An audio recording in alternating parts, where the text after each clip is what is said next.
आणि आता लाडकी बहीण योजनेसंदर्भातला एक महत्त्वाचा रिपोर्ट आहे, कारण लाडक्या बहिणी सुधीर मुनगंटीवार यांच्या एका विधानामुळे आता संभ्रमात पडलेल्या आहेत।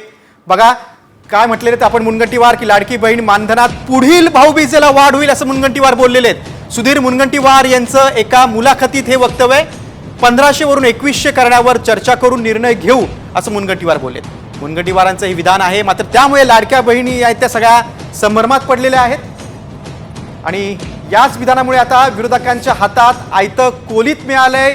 काय म्हणालेत मुनगंटीवार पाहूयात हा खास रिपोर्ट। 2100 रुपयांची प्रतीक्षा लांबणार, लाडकीला वाढीव मानधन भाऊबीजेलाच, मुनगंटीवारांचं विधान लाडकी संभ्रमात।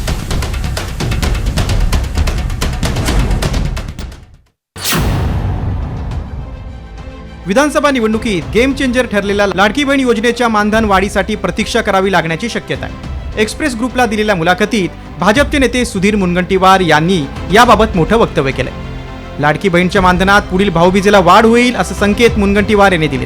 काय म्हणालेत मुनगंटीवार पाहूयात। लाडक्या बहिणींना दिलेलं आश्वासन 100% पूर्ण करणार। 1500 वरून 2100 रुपये केले नाही तर देशभरात आमची प्रतिमा खराब होईल। कोणत्या महिन्यापासून वाढीव रक्कम देणार यावर चर्चा करून निर्णय घेऊ। रक्षाबंधनाला योजना सुरू झाली, पुढील भाऊबीजेला 2100 रुपये देऊ। आश्वासन पूर्तीसाठी मुख्यमंत्र्यांना पत्र लिहिणार।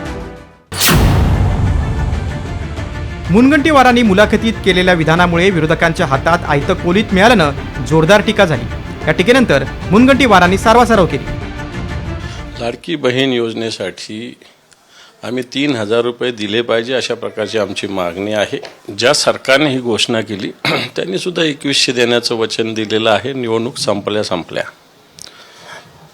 काही आत्ताच लोक अजून सत्तेत यायच्या आधीच सांगतात की पुढच्या भाऊबीजेला देऊ, म्हणजे याचा अर्थ हे निवडणुकीचा जुमला तर नव्हता असा प्रश्न आहे।